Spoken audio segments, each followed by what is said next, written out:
네, 안녕하세요. 리뷰톡톡입니다. 오늘은 영국 생활 물가 한 달 생활비는 얼마나 될지 한번 알아보도록 하겠습니다. 리뷰톡톡. 네, 이 모든 영상의 내용은 제 개인적인 삶에 대한 이야기이기 때문에 사람마다 금액적인 차이가 분명히 있다는 것을 먼저 말씀을 드릴게요. 네, 제가 영국에 이제 벌써 10개월 정도를 살았는데요. 영국에서 사실 한국에서 영국으로 넘어올 때 가장 두려워했던 것이 바로 생활비였습니다. 그래서 많은 분들께서 굉장히 많은 얘기를 해주셨어요. 영국 물가 장난 아니다. 외식 한번 나가면 3만 원이다. 저도 거기에 대한 두려움이 좀 있었던 것 같아요. 근데 제가 10개월 동안 살았으니까 어느 정도 제가 한 달에 얼마 쓰는지는 대충 알잖아요. 그래서 수치적인 부분을 제가 다 보여드릴 수는 없고 대체적으로 얼마 정도 드는지를 한번 말씀드리도록 하겠습니다. 리뷰톡톡. 제가 마트에 가는 영상도 좀 찍었고 또 거기에 대한 얘기도 몇 번 했던 것 같아요. 전체적인 부분을 나눠서 얘기를 할 텐데, 첫 번째로 집값, 두 번째로는 교통비, 그다음 세 번째로는 식비, 그리고 뭐 쇼핑도 있는데 쇼핑은 전 잘 안 해서 쇼핑은 제외하고 사람마다 다르니까 기본적인 생활에 나가는 돈들을 한번 얘기를 해보도록 하겠습니다.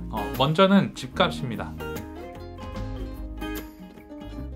네, 렌트비 같은 경우가 이제 사람마다 굉장히 다른 것 같아요. 그래서 어떤 사람은 쉐어랑 플랫에서 쉐어를 하거나, 이제 플랫이라는 거는 집, 영국 빌라라고 해야 되나요? 그런 느낌인데, 어떤 사람과 같이 사는 쉐어가 굉장히 대중화되어 있어서 대체로 싼 데를 간다, 집을 보러 간다 라고 하면 대부분이 주인이 같이 살거나 방 하나만 빌리거나 이런 식입니다. 그래서 대충 그럴 경우 지역마다 좀 편차가 있기는 하겠지만, 이제 저는 존 3에 살고 있는데 존 3 같은 경우는 대체적으로 쉐어를 하면은 5, 600, 700 정도, 네, 이렇게 나오고요. 상황에 따라, 상태에 따라서, 건물의 어떤 좋고 나쁨에 따라서, 방의 넓이에 따라서 그 천차만별이에요. 그래서 어떤 데는 제가 영국에 처음 와가지고 이제 와이프랑 살았던 곳이 콩알딱지만한 방이었어요. 침대 하나 있고 그 밑에 한 명 더 누울 수 있는 정도의 스페이스가 있는 어떤 방이었는데, 거기가 500파운드 조금 넘었어요.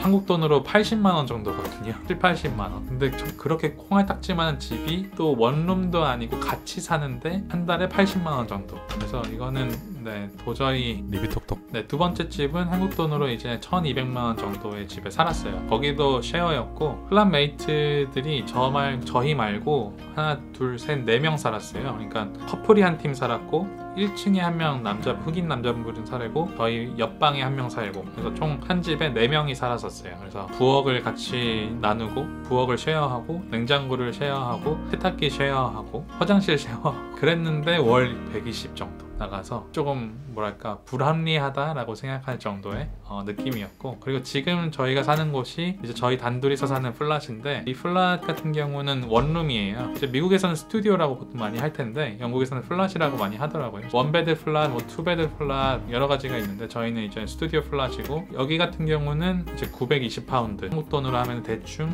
135만 원? 네, 그쯤 합니다. 그래서 아무것도 안 해도 월세로 135만 원이 매달 나가요. 그래서 너무 피말리고 과연 잘한 일인가 이런 생각 계속 들고, 근데 여기서 끝나는 게 아닙니다. 이 렌트 값에는 저희가 고려를 해야 될 부분이 수도세, 전기세, 가스비, 카운슬 텍스라고 해서 카운슬이라고 해서 그 지역구마다 또 세금이 또 따로 있어요. 카운슬 텍스가 마냥 싸진 않거든요. 그래서 그런 것도 있고, 그래서 총 하면은 대충 925파운드 정도의 플랫에서 살고 있는데, 그런 텍스나 전기세 뭐 이런 거 다 합치면 대충 1000 정도 나오거든요. 그러면 한국 돈으로 이제 150만 원 정도 매달. 집마다 좀 다르긴 하겠지만 뭐 수도세라거나 이런 것들이 렌트 값에 포함되는 경우도 있고 그러지 않은 경우도 있기 때문에 잘 알아보셔야 합니다. 네, 그리고 두 번째가 바로 대중교통 비용인데요. 저 같은 경우는 학생 비자로 와서 학생 비자 같은 경우는 학교를 다닌다면 그 학교의 인증만 있다면은 교통카드, 오이스터 카드, 스튜던트 오이스터 카드를 이제 발급을 받을 수 있어요. 스튜던트용 오이스터 카드가 좋은 점이 교통카드 같은 건데, 그 교통카드에 어떤 상품들을 샀을 때 30% 할인을 해주는 그런 상품이 있습니다. 그래서 저 같은 경우는 버스 무제한, 그 다음에 언더그라운드, 지하철 무제한 해서 한 달에 100 정도, 95 정도 냈는데 한 100 정도 냈었고요. 한국 돈으로 하면 대충 한 15만원 정도? 그 15만원 정도를 내면서 살았고, 이 부분은 한국이랑 좀 다를 게 없는 것 같아요. 한국도 열심히 다니면 한 달에 10만원 정도 좀 나오잖아요. 한 10만원쯤? 하지만 만약에 그런 학생 카드가 없이 정기권 한 달 정액제, 뭐 1년 정액제 이런 거 없이 그냥 내고 다닌다고 했을 때 싸진 않았어. 센트럴 한번 나갔다 오면 5파운드 그냥 나가고요. 특히나 오버그라운드 타면은 한 번 타는데 뭐 2.몇 나가기도 하고, 그래서 하루에 그냥 센트럴 버스 타고 언더그라운드 타고 이렇게 왔다 갔다 한번 하면은 하루에 한 8,000원 정도? 한 만원? 정도 나오는 것 같아요. 뭐 루트마다 좀 다르긴 하지만요. 그래서 가장 저렴한 것이 이제 버스인데 경로 같은 거 잘 확인하시고 다니셔야 되고, 이런 교통비도 사실 학생이 아니라면 조금 많이 부담이 되는 그런 가격이라고 할 수 있겠어요. 네, 그리고 세 번째가 바로 생활 물가입니다. 마트 같은 경우가 보통 참 가격이 천차만별이기는 해요. 하지만 뭐 여러 가지 급이 있는데 대체로 어떻게 급을 나누냐면은 리들이라는 마트가 있고, 그 다음 아스다라는 마트가 있고, 그 다음 뭐 테스코, 세인즈버리, 뭐 M&S 있고, 웨이트로스 있고, 뭐 이런 식으로.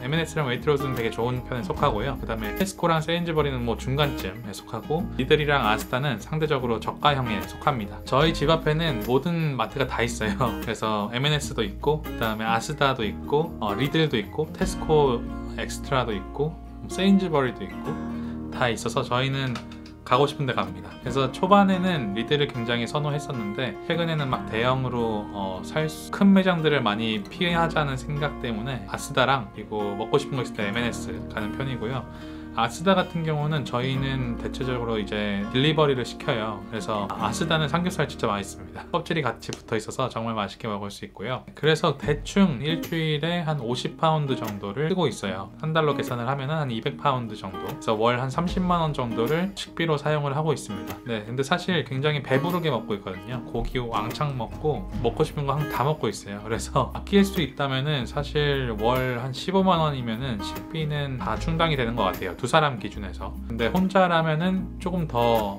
줄어들겠죠.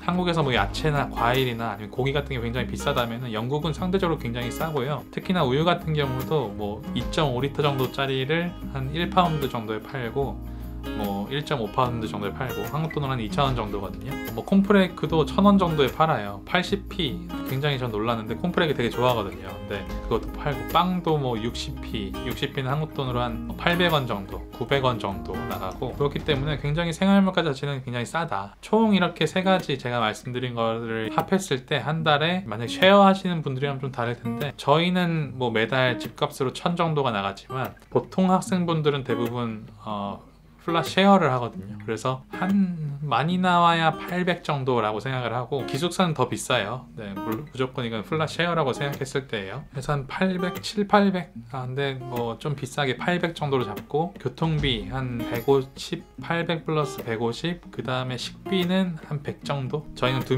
명에서 200이었으니까 한 명이라고 했을 때는 한 100 정도? 저 같은 생활을 하는 사람들은 1100 정도, 1100파운드 정도 드네요. 매달 최소 비용이 1800 정도. 뭐 물론 더 아끼려면 아낄 수 있어요. 더 저렴하게도 할 수는 있습니다. 저 같은 경우는 이 한 달 생활비 같은 경우는 어떻게 보내냐면은, 예전에는 카카오뱅크를 통해서 보냈었는데 최근에는 모인 해외 송금 어플을 통해서만 지금 보내고 있어요. 그래서 한국에서 급하게 필요할 때 특히나 굉장히 빠릅니다. 제가 뭐 서포터즈여서 아니면은 제가 이걸 좋아해서 이렇게 말씀드리기보다는, 다른 은행 같은 경우도 한 2일은 걸리거든요. 근데 이 해외 모인 송금은 신청하고 몇 시간 뒤면 도착해요. 물론 주말은 아니고요. 한국 영업 시간이라는 가정 하에는 제가 받았을 때 제일 빨랐었던 거는 2시간 정도로 송금을 받았습니다. 거기다가 학생 수수료 이벤트 같은 게 굉장히 많기 때문에 저 같은 경우도 지금 수수료 빵원으로 보내고 있거든요. 그래서 굉장히 잘 쓰고 있고, 제가 최근에도 한 400만원 정도 한국에서 이렇게 한국 계좌에서 이제 입금을 했었는데, 제가 영국 시간으로 한 새벽 2시에 신청해놓고 누워서 자려고 하는데 2시간 뒤에 갑자기 띠링 하면서 송금 됐다고 얘기가 나오더라고요. 그래서 되게 신기했고, 저 같은 경우는 빠르면서 수수료 이벤트가 있는 모인 해외 송금을 사용하는 편이에요.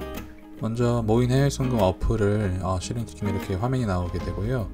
보내는 금액 결정해서 송금 신청을 누르면 다음 화면으로 넘어가게 됩니다. 수수료 좋아요. 받는 분을 추가가 된 상태라면 한 번에 간단하게 그냥 확인만 누르면 보낼 수 있어요. 미리 등록했던 한국 계좌에서 할당된 가상 계좌로 금액을 보내면 신청이 완료가 됩니다. 송금 내역을 확인하면 입금 확인 중이라고 나와 있고 시간별로 어떻게 진행되는지 자세하게 나와 있어요. 그래서 보통 절차가 입금 확인하고 모인 쪽에서 이제 서류 검토하고 그 다음에 송금하고 이러면 끝입니다. 그래서 시간별로 어떻게 진행되는지 확인할 수 있고 또 굉장히 신속하게 입금이 되기 때문에 기다리는 데 있어서 특별히 스트레스 받는 일은 없었던 것 같아요. 오늘은 이제 영국 생활 물가에 대해서 한번 알아봤고요. 영국 생활 물가 같은 경우는 특히나 영국을 처음 오시는 분들은 머물러 오신다거나 아니면은 취직을 위해서 오셨다고 하실 경우는 정말 최소한 3달치 생활비는 준비를 하고 영국으로 넘어오시는 걸 추천을 드립니다. 네, 그래서 오늘은 영국 생활 물가, 한 달에 과연 얼마 정도의 생활비가 드는지에 대해서 알아봤고요. 이건 저의 굉장히 개인적인 이야기이기 때문에 사람마다 굉장히 다르다는 점을 알아주시면 좋을 것 같아요. 어쨌든 이야기가 셀 것 같아서 여기서 영상 마무리하도록 하고요. 다음에 또 좋은 이야기, 좋은 정보를 가지고 좋은 리뷰들 가지고 찾아오도록 하겠습니다. 네, 그럼 오늘도 좋은 하루 되세요. 굿데이. 안녕.